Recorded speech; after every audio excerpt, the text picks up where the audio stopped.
How are we? Well, today's purpose of this video is to talk about a particular string, and it's called the Dogal Jonas Helborg Flats.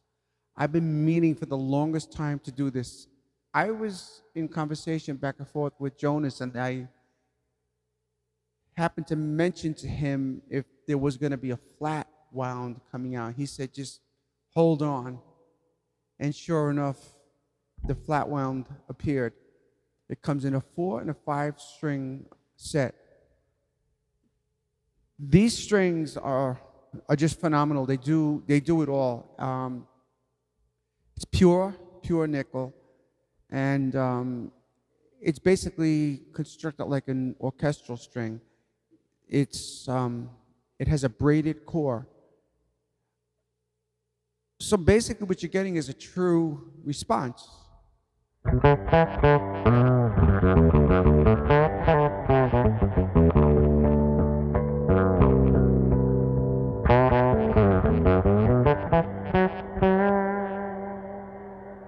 Not only that, they don't murder your hand. People think to get a big sound, like you have to have these big, heavy strings. It's not true. You get less of a sound with a heavier string. Now, I think these are, what are these?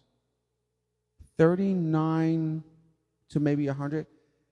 But it's not that kind of a 39. It's not like it's like flopping all over the place. It's totally not that. But what I love about these things is, check it out.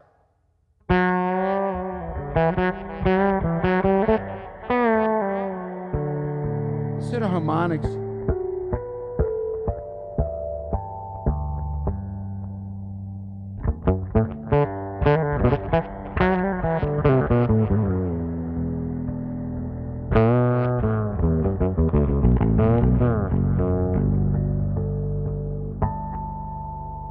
now, I went through a whole bunch of playing on this bass last night, and I don't want to bore you guys out.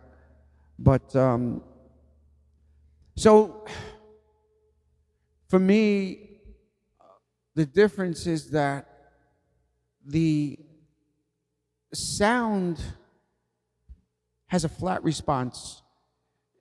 It doesn't have a core, like a solid core to go around, whether you got a round core or you have a hexagonal core.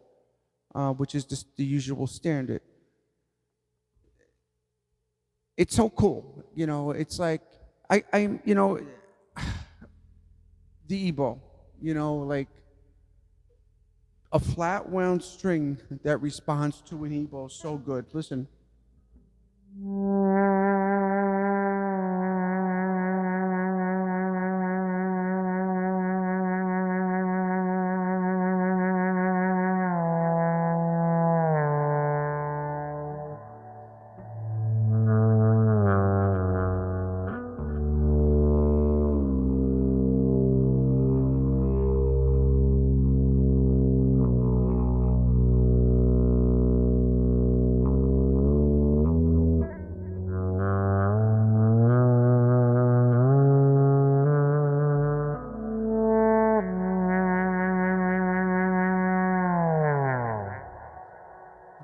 my dear friend Michael Manring. This is his game. This is what he does. But I had to use this as an example because um, it's very true. You know, um, nickel nickel responds in a totally different way, and not all strings are created equal. Like all players, not all players are created equal. Everything and everybody has their own characteristic. But these strings, the way they're, it's like kind of like a ribbon. It's like a ribbon wrap. It's just, it's just the balance is from string to string.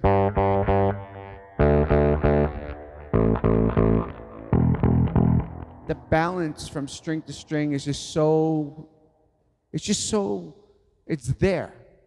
It's just so there.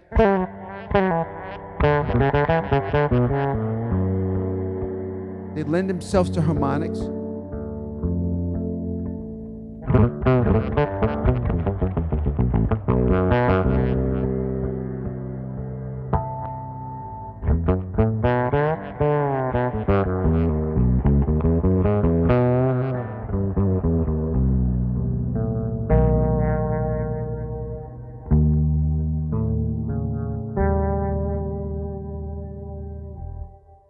Once again, I'm not going to sit here and riff all around the place, and this is going to be a very short video, but the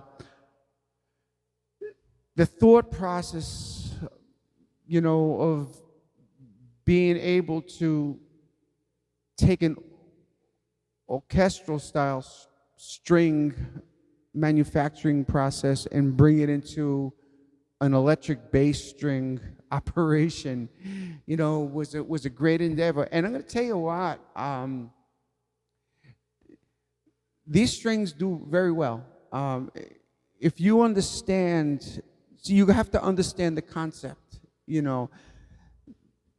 They're so easy to intonate because you don't have all of this like wild overtones going on, and that happens because when this is around, when the string is around a solid core, the frequencies want to go all over the place, and what happens here is that the frequency, it just, that's it. It boom. It stays here. It's not like it's bouncing and all, you know. I'm sorry if I'm getting a little, you know, carried away with my, you know, my gestures, but you know, I don't know how else to explain it. I mean, I can't explain it with a scope because I don't have a scope, and I wouldn't know what to do with it anyway. But yeah, so these are the Jonas Helborg flat wound strings by Dogal, and I'm going to be honest, they're a bit pricey. But like I said, you get what you pay for, you know, and if you really want a string that really records well, you know, the least amount of engineering work that has to go into a sound means less time, means less frustration. You know, it's like you're not there EQing all this weird tones out. You know, you're not. And I'm going to tell you another thing. For passive pickups, I mean, this is old school. This is totally old school. And it just, Jonas had a dream, and, you know, it's unfortunate, you know, that DR didn't go along with it, but I don't believe they were capable enough, DR strings. And I'm not knocking DR or nothing like that, because when those strings came out, the Helborgs, I still have some of my stash, you know.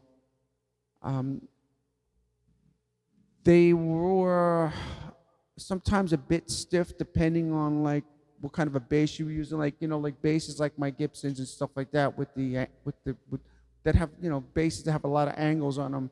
Yeah, it can get crazy, but either way, I mean, they worked. It was a great idea, but he wanted this. He had in his head, you know, and I spent hours speaking to him, in the past, years back, and you know, he's a guy who's into pureness of sound, and if you hear the way his basses sound, low impedance pickups and this and that, special this, special, his his Warwick amplifiers. I mean, that was all like studio stuff. So why not bring, to me, the most highest form of music is anything that's orchestral, it's classical, and I mean, and then what strings are they using? Right?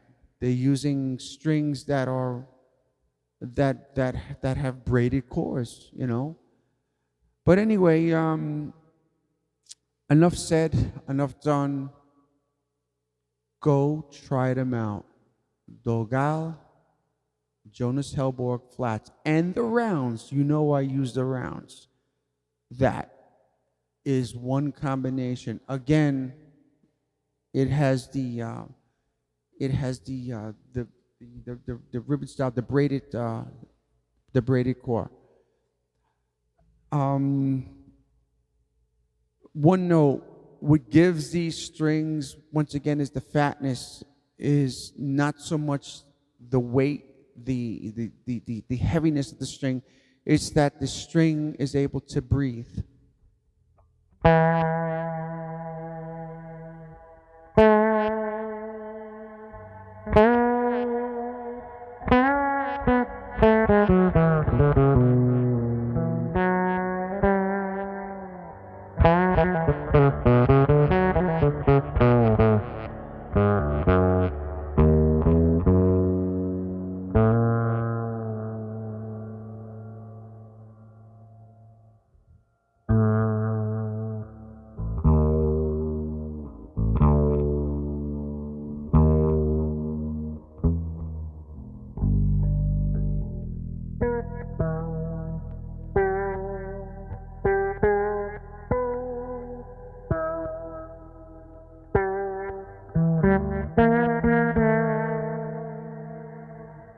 Love to be pinched.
Doghouse.